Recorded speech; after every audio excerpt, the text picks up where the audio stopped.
I'll turn it over to him. All right. First of all, thanks for inviting me, Cliff, and thanks everybody for joining in. I am a neurogastroenterologist, and essentially what it means is I'm a motility expert of the GI tract. And as you know, a lot of our kids that have muscular dystrophies or myopathies have associated GI disorders or nutritional issues that I see here in my clinic. So that's my kind of background. I've been a gastroenterologist almost for 19, 20 years now. And like I said before, I did my residency at Buffalo, New York, and I moved to Cincinnati here to do my fellowship and have stayed here since. I've joined the faculty here. So that's my background, and the reason I'm interested in this group of disorders is because, like I said, there is a huge overlap between the patients we see with GI motility disorders and muscular disorders. So what I'd like to do is I went ahead and asked Cliff to give me some common, I guess, issues that you would like to discuss and what have been discussed on your, I guess, your website or your blog. And he was kind enough to send me a list. And what I'd like to do is to kind of go over the list with you all. I'll just highlight the issues, and then we'll talk about each one of those. So the first one I'd like to talk about is how is the GI tract affected in children with Nemaline myopathies, and then I'll go on to talk about aspiration risk. We'll talk about how you differentiate between what is vomiting and what is reflux. And we talk a little bit about testing for these two conditions, vomiting and reflux, and the role of proton pump inhibitors or acid suppressants like the Nexiums, the Prevacid, etc. We'll also touch upon fundoplication, the pros and cons of fundoplication, the testing you need to do before you even consider fundoplication. If we have time, we'll talk about slow gastric emptying, and then kind of end with feeding tubes, G-tubes, GJ tubes, which one's appropriate, when, what kind of regimen, when do you use a pump, when do you do bolus feeds, when do you do continuous, what kind of formula you use, how do you monitor nutrition, etc. I know it's kind of a pretty long list, but we'll try to cover as much as we can, if that's okay with everybody. Yes. Sounds good. Sounds great. All right, so let's start by how is the GI tract affected in Nemaline myopathy. So as you all know very well, that the myopathy really involves the skeletal muscle in your body. So as you know, we have three types of muscles in our body. The skeletal muscle is what's on the outside. The second group of muscles is called smooth muscle, which is primarily your GI tract. The third group of muscles is the cardiac muscle. So there's three types of muscles. In Nemaline myopathy, as far as we know so far, it's only the skeletal muscle that is involved. Now, you would ask, I just said that the GI tract was mostly smooth muscle, but there are both ends, the beginning, which is the pharynx or the back of your throat, as well as the upper part of your swallowing tube or the esophagus, does have skeletal muscle. Similarly, the very end, the anal sphincters are made up of skeletal muscles. The rest of the GI tract is all smooth muscle. So theoretically, it's really just the ends of the GI tract that are affected in Nemaline myopathy. Problem is that, especially the upper end, that area is critical for swallowing and prevention of aspiration. So that's why when children that are more severely involved have weakness of the back of their throats and their swallowing mechanism is not very effective. So when they swallow, some of the food or liquid remains in the back of their throats, and that makes them high risk for aspiration. Or aspiration means, as you know, food or liquids going down your airway tract into your larynx and your trachea, where it shouldn't be. And then you get aspiration, you get pneumonia. And in our children, you know that folks with Nemaline myopathy, they don't have very good respiratory excursions. They have restrictive lung disease. So once they aspirate, they don't have a good cough reflex to actually bring all that stuff back up. So that's why you have to be extremely careful about aspiration in children with Nemaline myopathies. Now, we do have inherent protective reflexes that are built into our system. So when there is aspiration occurring, first of all, there are certain reflexes that will prevent one from food going into the airway or your breathing tube. And one of them is a strong pharyngeal contraction, the back of your throat. When you swallow, squeezes really hard and pushes the entire bolus down into the esophagus, so there's nothing left there. So if that's weak then, and like I said before, if there's still some liquid or food remaining in there, there's always that risk that it may drop into the airways and cause aspiration. Any questions so far? Not yet. Okay. So then let's move on to how do you differentiate between vomiting and reflux. So these are really two ends of a spectrum. Reflux is anything coming up from your stomach into your mouth. That's reflux. Vomiting essentially is a type of reflux technically, but the neural pathways that cause vomiting are different. And the biggest differentiating factor clinically that you can see between quote-unquote vomiting and reflux is that vomiting usually is associated with nausea and retching. Reflux is not. Reflux is almost like a passive regurgitation.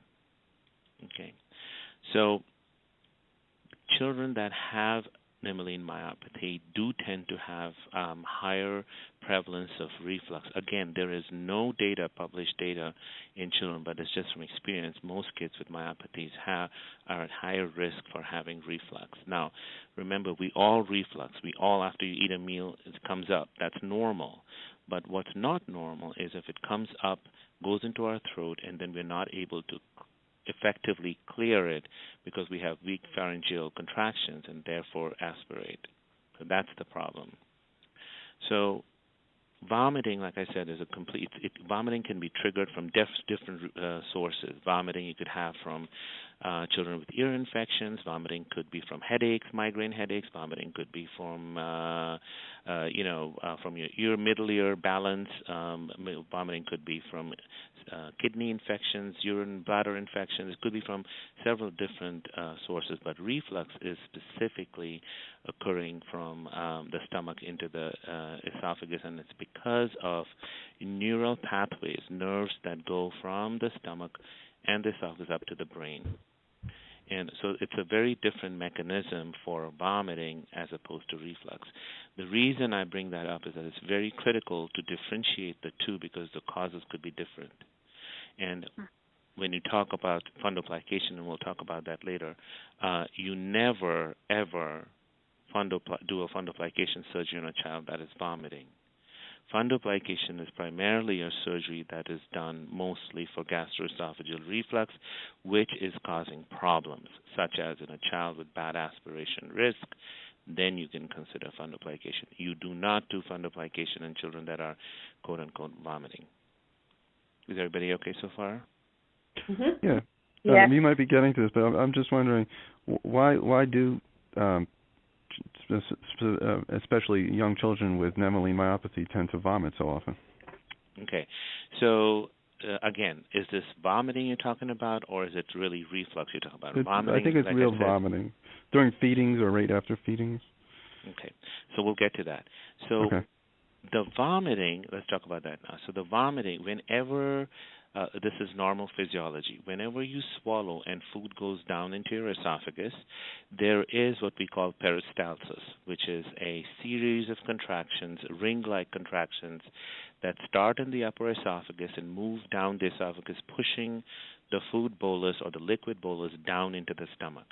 So it's not just by gravity that food goes down the esophagus. There's actual contraction, a ring of contraction that moves down from the top to the bottom, that clears the esophagus of all the food. Now, remember I said the very top one-third of the esophagus is made up of skeletal muscle. So even after you swallow, if that part of the esophagus is affected by Nemaline myopathy, that peristalsis is abnormal in that top part of the esophagus. So you get a feeling as though food is getting stuck in the top part of your esophagus, and the natural reflex is to vomit or gag and bring it up and throw it up. That makes sense? Mm-hmm. Yes. So that is essentially why kids with Nemaline myopathy will have vomiting. What about those kids that are G-tube fed? They tend to vomit a lot too. Good question. Now remember, we always have oral secretions. We always have saliva production, and quite a bit. If you measure a 24-hour output of saliva, you'll be surprised at the amount. So what typically happens is, what do? You're always swallowing it, and you're not. If that process of swallowing is impeded in any way, those are the kids that will start drooling and their saliva coming out and falling out of their mouth. So if you have problems with swallowing, you cannot even completely swallow your saliva well. Even if you are able to swallow the saliva, it goes into your top of that affected esophagus and gets stuck there, and then the same thing, it triggers the same kind of gagging and vomiting, even though these children are being fed through the G-tube. Does that help? That makes a lot of sense to me. Okay. Now, the other thing is those children that are getting G-tube fed, like I said, everybody refluxes. So some of that formula comes up, shoots up the esophagus, and if it reaches the top part of their esophagus, which is affected, again, the same thing. You cannot clear what's in that top part of the esophagus by on one single swallow like you and I can. Some of these children. As it's going in through the G-tube, it's traveling up. No. Usually when the stomach is full of formula, what happens is the lower esophageal sphincter relaxes. It does that in everybody. It relaxes more often when the stomach has food in it or liquid in it. So when you do that, then naturally some of the formula, especially when the kids are laying on their backs, comes up all the way to the top of the esophagus, and then they're unable to clear it back down. Okay. So the problem could be both from just natural salivary secretions that they cannot clear, as well as from formula coming up into the esophagus in kids that are being fed through the G-tube. Okay? Yes. Does that make sense? Yeah. All right. So now, vomiting, like I said, is completely different. So how do you distinguish between the two? Well, clinically, first of all, you should have the basic knowledge of why a child, is vomiting. Like I said, you need to know that the top part of the esophagus has skeletal muscle, which is affected, and that's why they're having all these problems. So when you do an upper GI contrast study, also called a barium swallow study by some people, it's essentially the kids will drink a barium, and you can see on the X-ray video how effective is the pharyngeal clearance. In other words, when the child swallows the barium, you can clearly see if the entire barium bolus goes down the esophagus, or is it a weak contraction and part of it stays back in the pharynx, making the child at risk for aspiration. What you can also see in that study is how the top part of the esophagus, does that clear off the barium quickly, or does barium stick there for a while and causes the kid to gag and retch. So that's one study that you could potentially do to kind of document what we were just talking about. I typically don't necessarily do that because I know that's what the cause is. There's no point in putting a kid through this test and radiation, but there are some parents who will insist on having a documented kind of objective evidence to show that that's what it is, and that's when we would do an upper GI study. Any questions so far? No. Everybody okay? I have Go a ahead. question. This is Patty Mitchell from Chicago. I seem to notice that when the kids at school get stomach flu, my daughter never really throws up. She is more kind of gets the runs. I know that's a lot of information, but do you notice that with kids that have myopathies? Is there a weakness that makes them really unable to throw up? Even though, they can throw up potentially if they have too much food in, but when they get something like a stomach flu, do they tend to not expel by vomiting? That's an excellent question, Patty. Yes, that is true, because remember, when you're vomiting, one of the muscles that is having a huge effect is your abdominal muscles and your diaphragm. And what type of muscle is that? Skeletal. So those are involved in Nemaline myopathy as well. In fact, in most myopathies. So they cannot, even though they are feeling nauseous, they want to throw up, they don't have that ability to squeeze the diaphragmatic muscles, the abdominal muscles, strong enough to increase the intra-abdominal pressure to shoot that thing out of their mouths. That's helpful, because that was always just something I've been noticing and I thought was the case, but I wasn't sure. So thank you. Yeah. Sure. I got sort of the opposite question. Uh-huh. My son seems to be able to throw up on demand. Like he can, like if he's upset, he will throw up. Like he can force himself to throw up. He doesn't stick his finger down his throat. He could just bring it up. Mm-hmm. Is So that's it great. because is that through a myopathy that he's able to throw up so easily? No, and I'm glad you. That's a great question, and I'm glad you brought it up. I wasn't going to touch upon it, but I've been seeing this more and more commonly in children with myopathy. So that's a condition called rumination, and it's in the same spectrum as I was talking about earlier of vomiting and reflux. So rumination is obviously derived from the word ruminant, which are cows, and where they typically, as you can see, these cows when they're in the farm, they just kind of chew the cud, swallow it down, and then they'll just be chewing all the time, and that's because that food is coming up into their mouth. They can actually voluntarily bring that up into their mouth. They chew it again and swallow it again.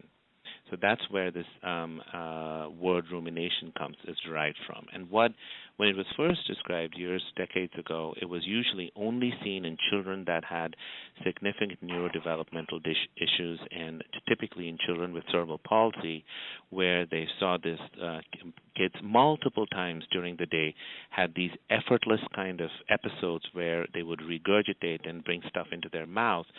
Some would come out of their mouth, they would just spit it out or swallow it. And this would happen several times during the day, and even when they were not eating, this would happen. So this is called rumination, and it's a kind of a distinct disorder. It's clinically pretty distinct, and like I said, it typically occurs multiple times, and it's effortless. There's no retching involved. They can just bring it up, and then they kind of swallow. Now, the reason they do that is because they're compressing their abdominal musculature and bringing it up. Now, remember I said that a lot of the myopathy kids are not able to squeeze the muscles really hard to be able to do the rumination thing. But over time, as the myopathy progresses, then that kids that were ruminating before, that rumination kind of eases away. And that's because they just cannot generate enough pressure to bring things back up. Mm-hmm. Over time, we've also seen rumination in completely neurodevelopmentally normal children, typically girls in the pre-adolescent, adolescent age groups who are undergoing a lot of stress. So some behavioral psychologists are of the opinion that there is a strong behavioral component to this as well. And some of them even think that this is kind of a self-stimulatory behavior. So that's that whole other issue of rumination. I'm glad you brought that up. Does that kind of make sense, or is? Yeah, it makes sense. I think with my son, it's almost entirely behavioral. He does it when when he's upset, or if he wants to get his way. Mm-hmm. So that's rumination. Yeah. Now, we were talking about reflux and the vomiting and how the two conditions are different and how you distinguish one from the other, etc. So then the topic of acid suppressant medications, what we call proton pump inhibitors, or PPIs, which include the Nexiums, the Prevacid, the omeprazoles, etc. Remember, those group of medications, all they do is prevent the stomach from producing acid. That's all that they do. They do not stop the actual physical movement of the gastric contents to come up into the esophagus. Is that clear? Yeah. So when you do, oh well, the child has reflux, let's give him some acid reflux medicine. Well, it's not going to stop the stuff from coming up into his esophagus. All it's going to do is reduce the stomach acid from being produced. So whatever comes up into the esophagus is not acidic, so therefore it's not going to burn the lining of the esophagus. So it's more of a preventative thing from preventing the esophageal lining from getting burnt by the acid from the stomach. That's all that the proton pump inhibitor will do. It's not going to stop that physical movement. Right? Mm-hmm. Questions, anyone? Is it also inhibiting digestion or No, changing it's not. digestion? Okay. No, it's not. What it is doing, and when it first came out, we were using PPI, and actually the use of PPIs in pediatrics climbed significantly, and we were using it. And I can say that now, we were using it inappropriately. And every kid that had belly pain, having a little bit of reflux, a little bit of chest pain, start them on PPI. So there was a lot of PPI use that was going around, and we kind of realized that long-term use of PPI is not safe. So we're now back to square one, where we're actually trying to investigate whether a child truly has reflux and whether a PPI is truly indicated by doing impedance studies, pH probe studies, before we put them on any acid reflux medications. Any other questions so far? My daughter used to vomit sort of twice daily for this whole last winter. She was vomiting a lot, and now it's been actually a few weeks, and this whole summer it's been sort of once every few weeks, and I'd like to trial her off the PPIs. Do you have advice about how to do that? Sure. Remember, the one thing about PPI is that if you've been on one of those for a chronic long period of time, meaning months, then you never stop at cold turkey, because remember, these medications are blocking the proton pumps. And as soon as you stop at cold turkey, that block is removed suddenly, and the stomach literally starts churning out all this acid. So you immediately, even if you weren't symptomatic, you will become symptomatic, and you'll say, uh-oh, the kid's not doing well, put him back on the PPI. No, you always wean the PPIs off. So it could be done over a period of 3 to 4 weeks. You slowly, there's no approved kind of protocol for that, but you slowly reduce the medication, the PPI. You could go, if you're on double dose morning and evening, you go to once a day, alternate with once a day, and then you go down, skip a day and go that way, and then you reduce the dose. If you're doing 30 milligrams, you do 15 milligrams, and you gradually get off of it. Great, okay? Thank you. Now remember, there are other causes of vomiting too, and we said we would talk about slow gastric emptying if and when we get time to it. So you just have to be careful that, it's not just the Nemaline myopathy. Kids with Nemaline myopathy can also get other illnesses which, normally other kids get. So slow gastric emptying is not necessarily a feature of Nemaline myopathy, because remember, the stomach muscle is smooth. It's not a skeletal muscle. But when you get slow gastric emptying, it's usually after a viral infection or even a subclinical infection, and the stomach just slows down and the kid starts to get nausea, epigastric pain, and vomiting, and sometimes they start losing weight as well. And the good news for that is that is typically not long-lasting. Over the course of the ensuing weeks or months, it does tend to get better. And in most kids, by 2 years, that resolves.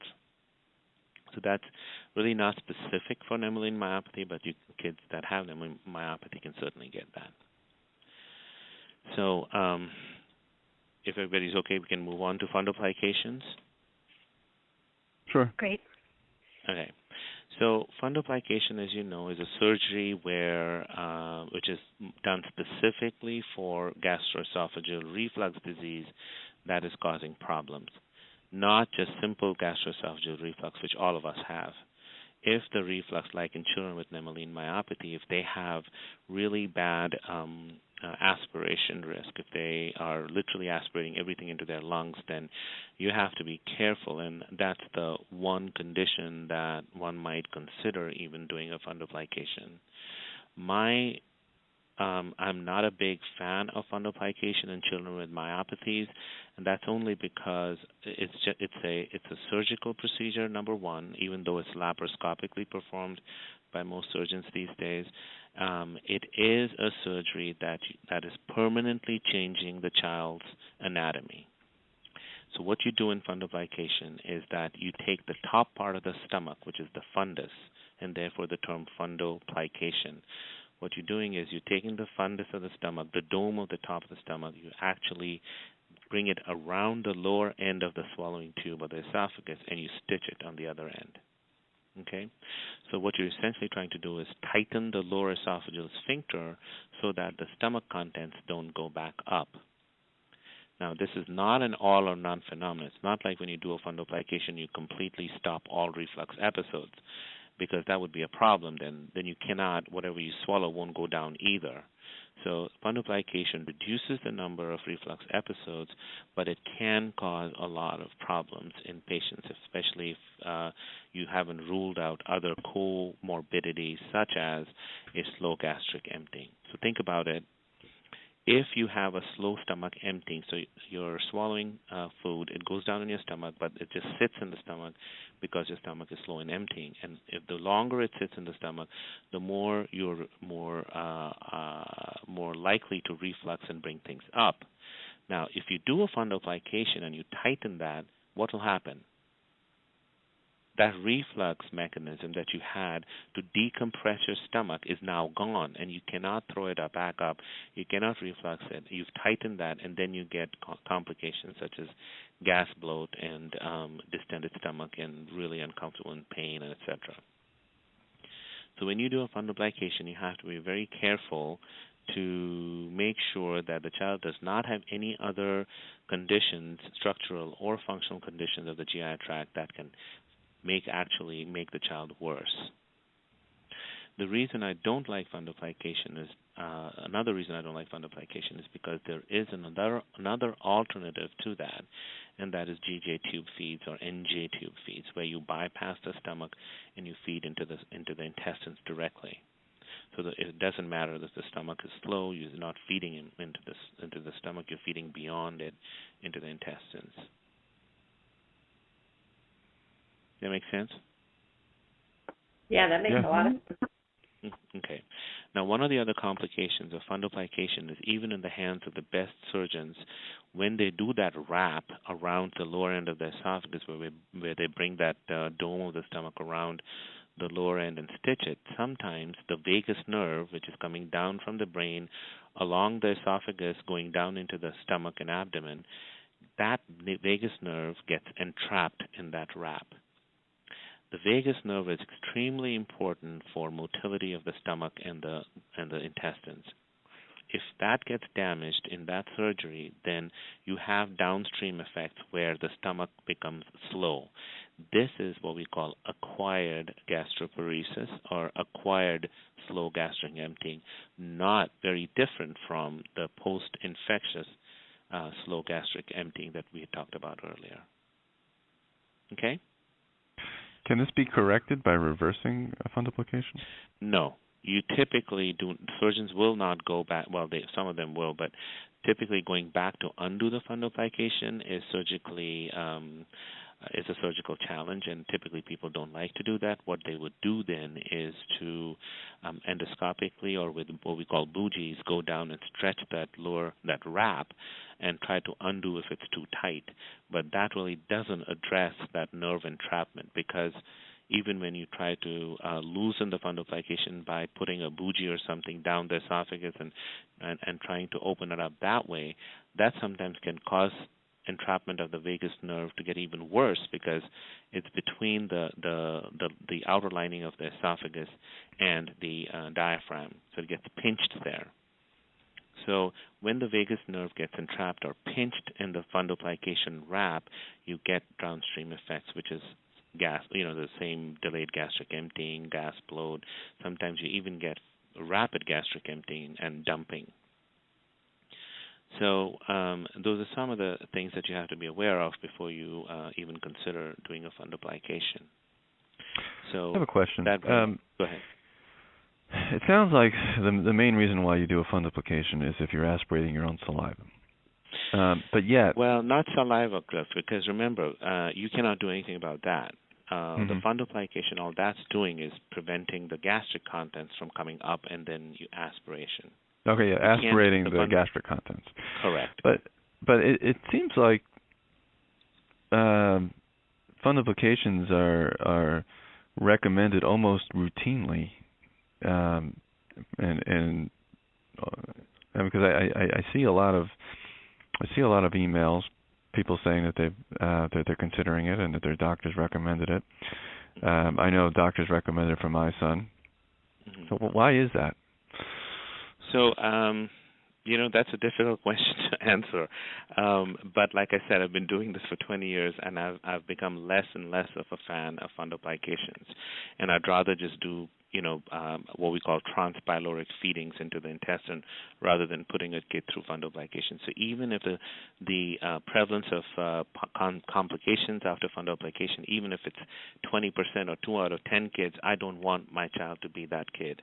Because right. If you've seen one child with complications out of fundoplication, you can make up your mind and you say you never want this ever for your child. They can retch and gag, and they're so uncomfortable. They cannot decompress their stomachs, and because of the gas bloat, because of the fundoplication, then sometimes if the surgeons tightened it too much, then they have problems even swallowing. So the food kind of tends to stick in the lower esophagus and then cannot clear into the esophagus. Some of these kids, they continue to retch and gag and then cause paraesophageal hernias of the stomach because of increased pressure in the stomach. So there's a really nice article which they describe all of these potential complications after fundoplication. Now, the goal, our collective goal for our children with myopathies is really improving quality of life. And if you end up with a child after fundoplication with any of these complications, you're actually ruining or actually worsening their quality of life because of all the retching and gagging that the poor kid does afterwards. I'm not saying that fundoplication should never be done in a child with NIMI. That's not what I'm saying. It has to be carefully evaluated, and if there is an easier and simpler way of addressing that, then I would rather do that. Can I ask a question? Absolutely. My son is 2, and he has a G-tube, and they gave him a Nissen. The pH probe was negative, but he was an aspiration risk. But he still vomits daily. He doesn't really retch or gag. They tried to do a looser Nissen on him, and we are going to be checking the status of it to see if it has come undone. I think I remember reading that repeat Nissens aren't necessarily successful. That's another thing that one of my peeves is when a child comes to me for a second, third, or fourth opinion, and the child has had 3 Nissen fundoplication, and every time they do a Nissen, it just gets unwrapped. What is the body trying to tell you? The body's telling you that they cannot tolerate a Nissen. There's something amiss there. Because Nissens, if they work, they should work the first time. If it's not working, then if you do a second or a third Nissen, it's never going to be. That's not the answer. The body's already telling you that Nissen is not the answer for this child. So a loose Nissen, a lot of people have kind of debated that. Can you do not a tight Nissen, but a loose Nissen, or not a normal Nissen, but a loose Nissen? The thing of it is that it's almost like saying, oh, well, are you half pregnant? Are you, it's just you either do it well or you don't do it. So this loose Nissen is kind of a myth, really. So we're doing a pretty large-scale study here. We have over 200 children that have had fundoplications done, and these aren't children with myopathies. These are children that had, for whatever reason, had a fundoplication wrap done. And we are looking at what is the effectivity of the Nissen in keeping the reflux episodes down over time, and it's pretty good. I mean, kids that have had a Nissen fundoplication on an average will reflux about 10 to 20 times as opposed to 60 or 70 times. So yes, it does reduce the number of reflux episodes, but then that's not the problem. The problem is those complications that fundoplication can potentially cause, which can worsen the quality of life, which is what we're trying not to do. Questions?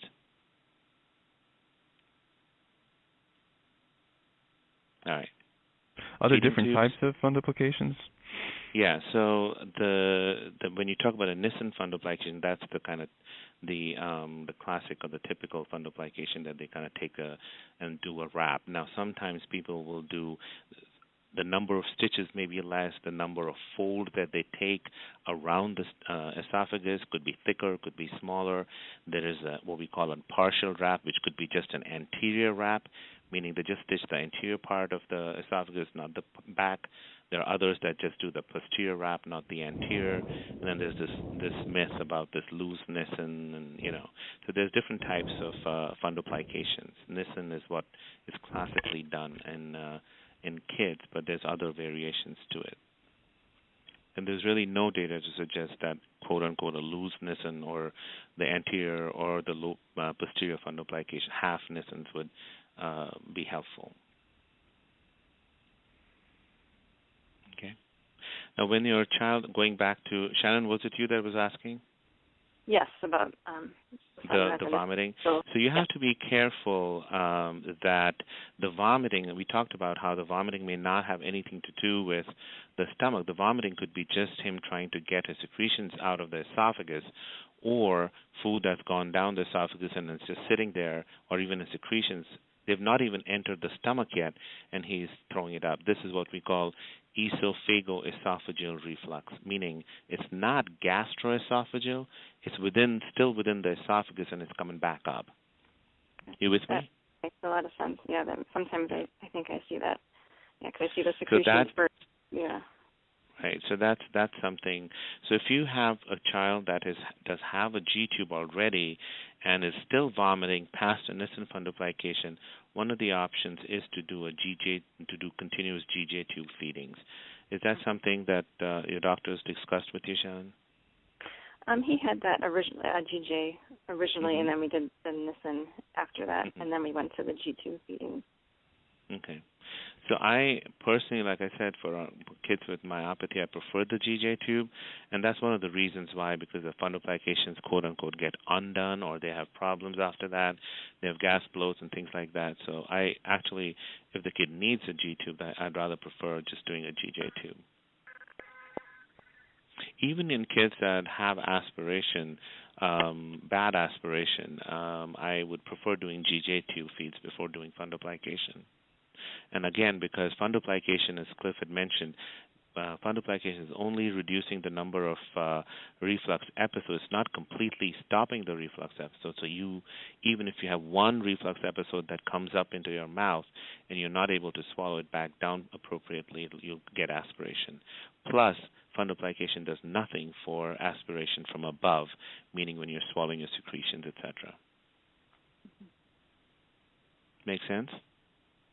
Yep. Yeah. All right. You need to tell me if there's something that's, doesn't make sense to you, because a lot of the parents they're kind of weary of doing GJ tube feeds. The only reason being that, my child's going to be hooked up to a pump, because the only way you can feed GJ is using a pump. It has to be continuous. But with all the new developments, these pumps have become so small and ambulatory, and you can see kids in the mall in their little strollers with their pump in the back, and they're being fed. Nobody even cares. They're going about their merry way. So really, GJ tubes have really. I'm a big fan of those instead of the fundoplications. That's all I'll say. All right, Shannon, I want you to tell me: is there something that's not? No, that's exactly. The GJ would really impede his mobility at this point. Just like the backpack would be too heavy, but he kind of scoots around, So we do like real blended food and push it in, in big syringes, and generally it goes fine. But there's that, that time where once a day, or if he gets upset, like Cliff was saying, if he gets upset or gets hurt or something, then he just starts crying and then he vomits. So. Right. Now, the GJ tube, Shannon, what you could also do is you don't have to do it 24/7. You could do, especially if your child is 2 years old, your daughter is 2 years. You said she's 2 years old? Our son is 2 years old. Yep. Your son, sorry. So if he's 2 years old and he's mobile, and then you can certainly do GJ feeds overnight when he's asleep, and give him what we call a window during the day when he's most active, and then hook him up again during the afternoon hours, and then take him off in the evening when you guys are going out. And so you can certainly do that as well. You just have to make sure that at the end of the day he's getting his calories and fluid requirements. Right. Okay. All right. Anything else? Well, if a child like Shannon's son, like she said, was vomiting about once a day, but growing, staying on the growth chart, would you consider that because of the aspiration risk too much, or is that tolerable? I mean, how would you make the judgment about switching to GJ when there are all these other great quality of life benefits, like giving him real food and doing bolus feeds and things like that? Great question. Now, it's really, if they throw up, honestly, if they throw up once a day and otherwise the kid's fine, has good quality of life, is, gaining weight, etc., I wouldn't really bother about that, because we know children with myopathies do throw up, and we know the reasons why they do that. You just want to make sure that there's no structural problem, or there's no delayed gastric emptying, and that it's not impacting weight or his intake, or the fluid intake is not aspirating. Those are the things that you need to be aware of. Now, aspiration, how would you recognize aspiration? Obviously, if in kids that have a good reflex, cough reflex, they will choke and cough, and like you and I will try to bring it out. There are times when kids can get silent aspiration, and that's the scariest part, where they don't have the ability to cough strong enough, especially when they have weak muscles and have restrictive lung disease. They don't have that ability to cough up the stuff that's going down their airway. So those are the kids that will have what we call silent aspiration. Those kids will typically sound wet, and you know what I'm talking about when kids are kind of have this wet kind of a breathing quality, where it's almost like the air the air that they're breathing in and out is going through this bubbles of water. And when they're swallowing, when they're talking, it sounds kind of, they have this wet quality to their voice. I don't know if any of your kids have that. But that's usually in the later stages, when the myopathy is severe enough that the back of the throat, the pharynx, is not clearing the secretions, and they just tend to sit there, and the kids are talking or breathing, and just gives this wet kind of a gurgling quality to their breathing and swallowing. So those are some of the ways that you can suspect aspiration. Now, some kids that have silent aspiration, they may just have a low-grade fever, and that might just be their manifestation. That's it. That would be the only presentation, that they have a low-grade fever all the time, and you've done all the ear checks and the urine checks, and there's really no reason you can find for the child having low-grade fever or infection anywhere. And if a child has a myopathy, you always want to make sure that it's not chronic, slow, or low-grade aspiration that's occurring all the time. Now, remember, the aspiration could be acute, meaning one big bolus of food, either that he swallowed or comes up from the stomach up into the esophagus and into the airway. If it's a huge, large bolus, it may go down into the lung and cause pneumonia. That's one way of presentation. The other is where chronically over time you're aspirating small amounts all the time, but you just cough a little bit or you sound wet a little bit, and then you stop. But even those few drops have gone down into your lungs over time, and with every few hours, they're causing an inflammatory reaction in your lungs and scarring. After, if it goes on for long enough, for a year or so, there's scarring, and once scar forms in the lungs, there's no way that you can get rid of it. So that, in addition to a restricted lung disease, because the child does not have enough muscle power to actually breathe deep, that is kind of a bad combination. So that's the aspiration that we always want to kind of avoid. Anything else?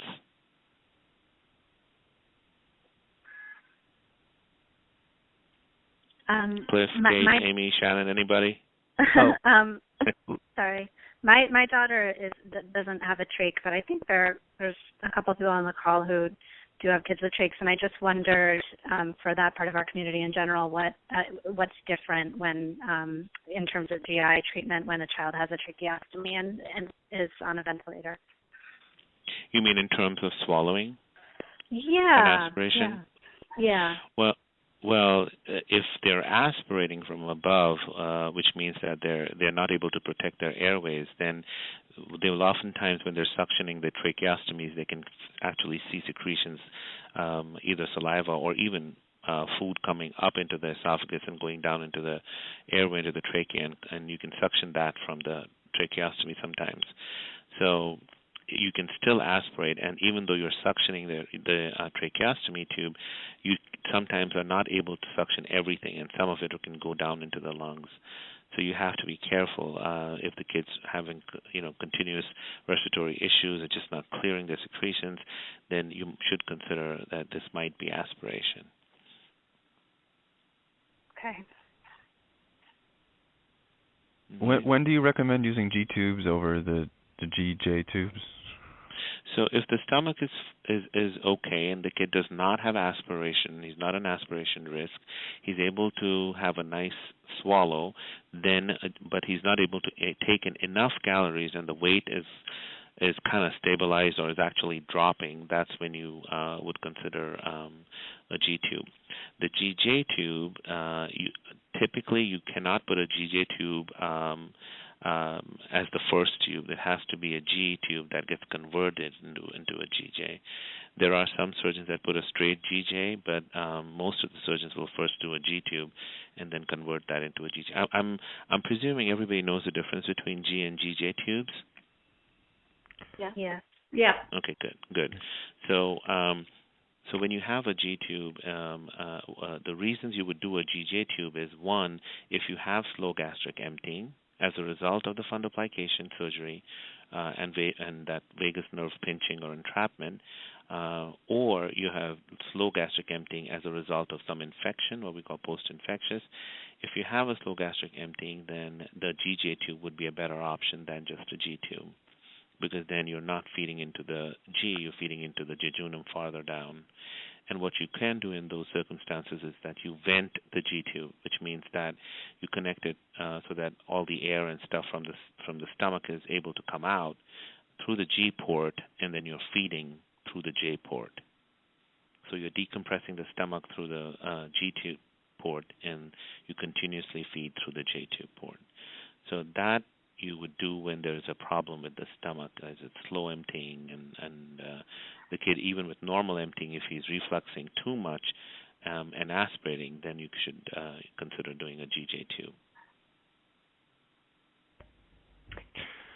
One doctor once told... Oh, go ahead. Mm-hmm.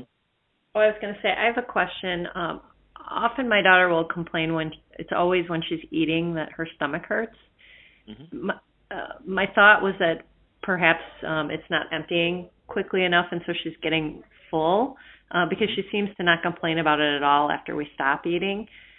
Is this something like, can the stomach stretch? Is this something that can get better over time, and your stomach can get larger and she can be able to eat a little bit larger meals? Right now we're just trying to make sure she has lots of small meals to try to address it, but it seems even with the small meals that sometimes she's still complaining. Mm-hmm. And how old is she? She's 8, and it has gotten less and less every year, so I'm hoping that, it is stretching out and that things are getting better over time. And she's not had a fundoplication, has she? No, she eats orally, and she doesn't have a G-tube or a fundo. Okay. So it certainly could be, like I said, kids with nemaline myopathy can certainly get other GI conditions, and that slow gastric emptying could be a reason in her case. And there is a test called gastric emptying scan, believe it or not, pretty straightforward. And what you do is the child has to eat 2 scrambled eggs, and they mix the radioactive dye in it, mm-hmm. and they do the study for about 2 to 4 hours, and they see how long it takes for the stomach to empty. Anything above, say, at the end of 2 hours, if typically you and I should be able to empty 60% of what we've eaten from our stomachs. But if at the end of 2 hours there's less than 60% empty, meaning that more than 40% is still in your stomach at the end of 2 hours, that's an indication that your stomach is slow. So that's one way of proving that a child has slow gastric emptying. And if she does, then certainly one of the ways you treat that is small frequent meals like you were saying, and you do a low-fat meal, because remember, fats will slow down your stomach even more. And I'm sure you've experienced that when you have a fat, nice fatty meal or greasy stuff, you just feel blah, and that's essentially because the stomach emptying is slowed down. So you do low-fat, high-protein, high-carb diet, small frequent feeds, and there are medications that can sometimes be used to improve gastric emptying. If it's just a mild case, it does respond, and other times it doesn't. And then there are other endoscopic treatments that we do in kids that have had chronic symptoms that's not getting better. We endoscopically go into the stomach and we inject Botox into the pylorus, which is the exit door leading away from the stomach into the intestines. When you inject Botox there and you stretch it with a balloon, you essentially open up the gates, the exit doors, so that stomach emptying is better. So that sometimes helps with the nausea, but that's usually for more severe cases. Thank you. Sure. I have a maybe related question. My daughter is 6 and has a G-tube, but also we've been encouraging her to eat, and she has eaten throughout her life, and we're trying to substitute some of the feed that she would get through her G-tube with the nutrition shake so that she's continuing to experience eating. But with the nutrition shake, she complains of being full, and she'll drink that, over a course of a half hour maybe. But we would, push in a feed or give her a feed at a rate of 250 milliliters over a course of an hour, and she wouldn't complain then. So is there something different if she's drinking it versus if it's going through the G-tube that would cause her to express pain if she drinks it rather than the G-tube? Because other than that, I feel like it might just be behavioral because she doesn't like to drink the shake. Well, no, there might be a physiologic basis for that too. So if it's the same food that you're giving through the stomach versus mouth, or is it two different things? Into the G-tube, she's getting Pediasure with fiber, and she's drinking a Pediasure, chocolate Pediasure, a lower calorie dose of chocolate Pediasure. The Pediasure with fiber is 1.5 per mil.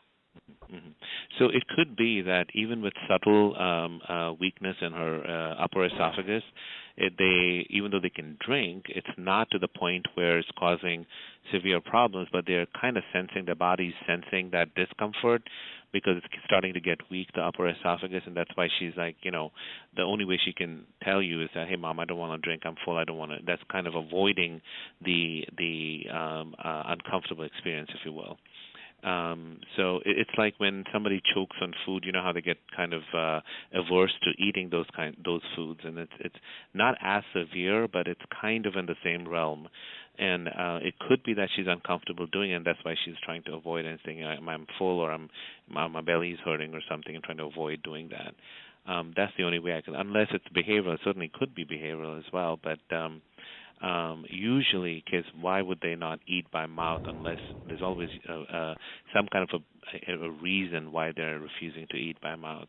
Even low aspiration risk, meaning they're not frankly aspirating, but the very, very early signs where the clearance of the back of the throat is not 100%, and it's kind of beginning to kind of, with every swallow, it starts little bit stays back in the back of the throat, and the body's sensing that, and they start to say, okay, this is it, I can't do anymore. So it could be behavioral, certainly, but you need to kind of be aware. Don't try to push it, because her body, again, listen to the body. It's trying to tell us something. Thanks. Cliff, you were asking a question?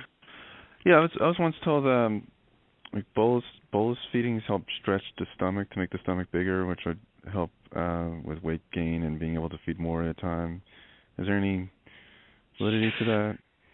There is no data to support that, which doesn't mean that it's not true. It's just that we don't have the data to support that. But I mean, continuous gastric feeds versus bolus feeds is just what the child can tolerate. If they can tolerate bolus feeds, obviously we would prefer that. But if they don't tolerate bolus feeds, then obviously you go to GJ, see what the child really can handle.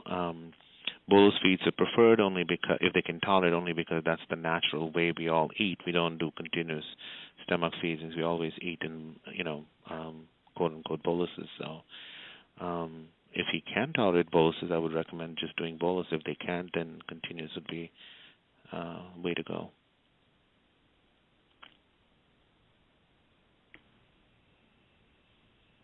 Anything else, anybody? I have 2 questions, Malcolm. My son's Sarah. First one, any evidence for probiotics? My son has had C. diff in the past. Mm-hmm. So, yes, for probiotics, C. diff is one of the conditions in which probiotics has shown to be helpful. Specifically, after the C. diff has been treated, there's a higher recurrence rate. So somebody who's had C. diff once has a higher chance of getting it again. So yes, to give probiotics, you can certainly help with those recurrences. The thing is, which prebiotic? When you talk about prebiotics are of 1,000 different kinds, and you just have to be careful that you use the right one for the right reason. So yes, that's certainly there's data to support that it does help with C. diff recurrences and normalizing your gut flora after you've had a C. diff infection. Okay, thank you. It's interesting because I work in a hospital, and the doctor recommended it, and IG physicians say there's no evidence, and I feel like maybe they just have no, some there is interest evidence in for So there is evidence specifically in C. diff infection that certain types of probiotics, as you know, there's different kinds of probiotics, that certain specific probiotics can help reduce the recurrence rate of C. diff if they're given after a C. diff infection. So that's well known. What are those specific types? I think Fluorostor is good. Fluorostor and Culturelle? Well, remember, all the probiotics, there are some that have only one active ingredient. There are others that have a lot of bugs in them. There's 3 or 4 of them of different genus, different varieties. So that whole probiotic field is still, we're still trying to learn more and more from that. Do you have any brands that you recommend? Again, it depends on what you're recommending it for. For the C. diff, people typically tend to use Fluorostor. For others, for just a general, like for example, the probiotics that are in yogurt, for example, that's commercially available, the amount of probiotics is really, really low in those. But there are some that are coming out with much higher content, probiotic contents, and hello. Yes. Yep. So it depends on what probiotic you're using for which condition. There's not, like for example, inflammatory bowel disease, folks that have inflammatory bowel disease, they benefit from Fluorostor as well. So, and then there's the VSL number 5. There's another probiotic that they use for inflammatory bowel disease. So, like I said, there's not a lot of data out there about probiotics. It's a good thing, but it doesn't necessarily mean more of a good thing is better. We just have to be careful in what you're using it for and what type of probiotic you're using. Should you always use a probiotic when you're on an antibiotic? I've heard that, but then we seem to not get that prescribed consistently. So I'm not sure if they're just forgetting or if it's only with some or what the issue is with that. So there's no consensus on that amongst the pediatricians. What they're doing is, if a kid has had a history of having loose stools every time they have antibiotics, or documented C. diff infection after a course of antibiotics, those are the kids that they will give. Most pediatricians will give a course of probiotics after an antibiotic course. Now the question is, do you give probiotics at the time that you're giving the antibiotic, or do you give it after the antibiotic course is completed. And as you can imagine, if you're giving an antibiotic, they could kill the probiotic, the bugs in the probiotic that you're giving him. So what's the point in giving it at the same time? So some pediatricians will start the probiotic after the antibiotic course is completed. Does that make sense? Yes, that's very helpful. Thank you. Do you have any recommendations for vitamin supplements? I mean, as you probably know, the vitamins and nutritional supplements are not a well-regulated industry, and I was just wondering if there are any brands that you've heard good things about or that you would feel comfortable recommending. Honestly, it all depends. We typically would check for vitamin D levels. For example, the things that we check for in our kids periodically is vitamin D for sure, and we like to do it at least once a year. And we also check for iron once every couple of years, make sure that the iron and ferritin is normal, because if that starts to go low, then we have a whole other set of problems. And then also check for vitamin B12 and folic acid. Those are the three vitamins that we check for: folic acid, vitamin B12, and vitamin D.